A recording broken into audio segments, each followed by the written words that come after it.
Alright guys, in this problem we're going to be dealing with an SAT style question. Alright, and we're dealing with a word problem.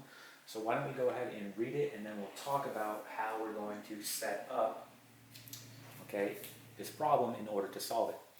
So it says a boat traveled 88 miles downstream and back. Okay, the trip downstream took 4 hours and the trip back took 44 hours. Find the speed of the boat in still water and the speed of the current. All right, so we're solving for two things here. We're solving for the speed of the boat in still water and the speed of the current.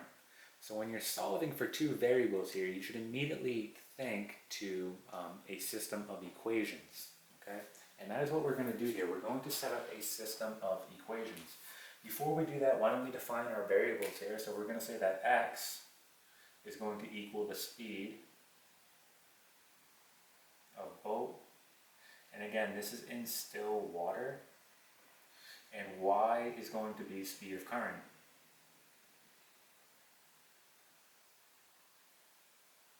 And again, you could have picked any two variables that you wanted. I just picked x and y. All right. Well, let's look at the first part here. It says a boat traveled 88 miles downstream and back. So that's worded a little bit vague. But what that's essentially saying is it went downstream for a total of 88 miles, and then it went back for another 88 miles. So it's not 88 miles total going downstream and back, it's 88 miles one way. Okay, so that can be a little tricky there, so be careful with that. Alright, so what we're going to have to do here is set up a system of equations. So how are we going to do this? Well, we have the speed of the boat, which is going to be x, and the speed of the current. Well, that's going to be in miles per hour, okay? And we're dealing with hours here, so if you think about it, my first system, or my first equation here, could be x, so the speed of the boat, and it's going downstream. So if it's going downstream, okay, it's not going against the current, the speed will naturally pick up, right? So the total speed of the boat will naturally increase, okay? So we'll have the speed of the boat plus the speed of the current, and that will equal the total speed. So plus the speed of the current, okay? And this will be our total speed here. And if we multiply it by 4, this will equal the distance, which is 88. Now remember, this is miles per hour inside the parentheses. And then I have hours right here for 4. This 4 is hours. So if you set this up, you have miles over hours, that's what we have in parentheses, miles per hour. And then we have 4, which is our hours here. Well, look what happens to the hours. They cancel out and we're left with miles, which we have here. Okay, so this works out. This is already going to want to set it up. All right, let's look at the next equation that we have to set up. So the next one is going back, so it's going to be going upstream now. So it's going against the current. So if you're going against the current, right, that's naturally going to decrease the speed of the boat, right?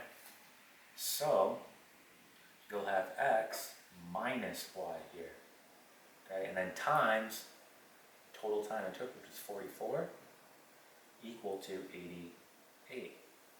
All right, so there are our two equations. Now we have a system of equations.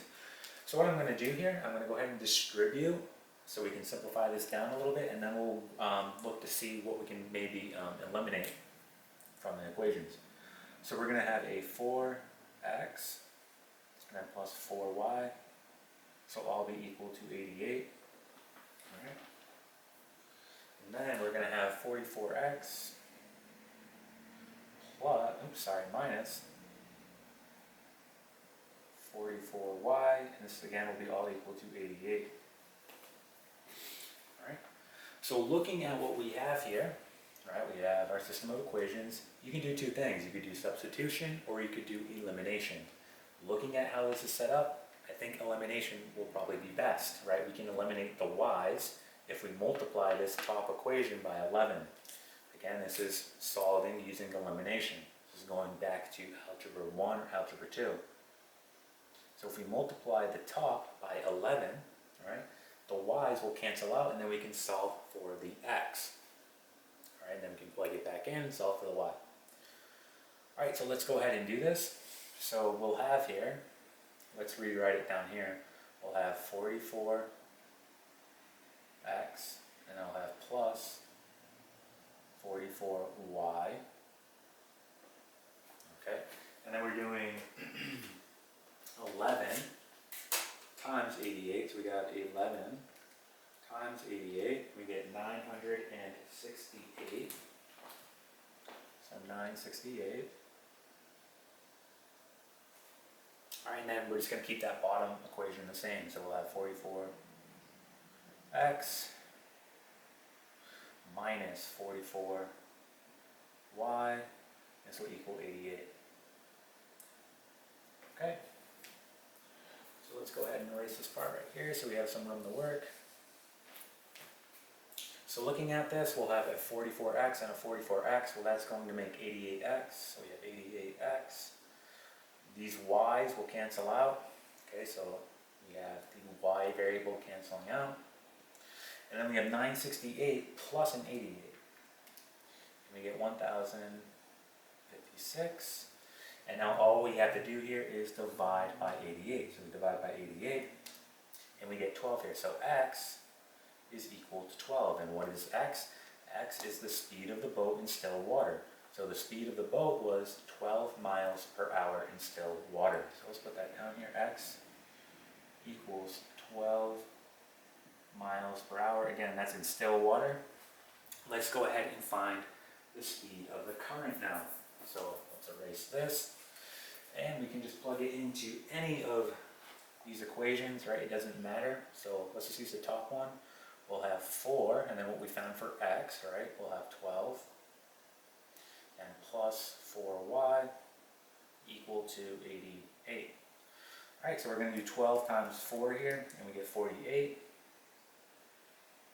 plus 4y equal to 88. Subtract each side by 48, so we get 88 minus 48, and we get 40 here. So we'll have 4y equal to 40, right? And then we're just going to simply divide each side by 4, and y here will equal 10.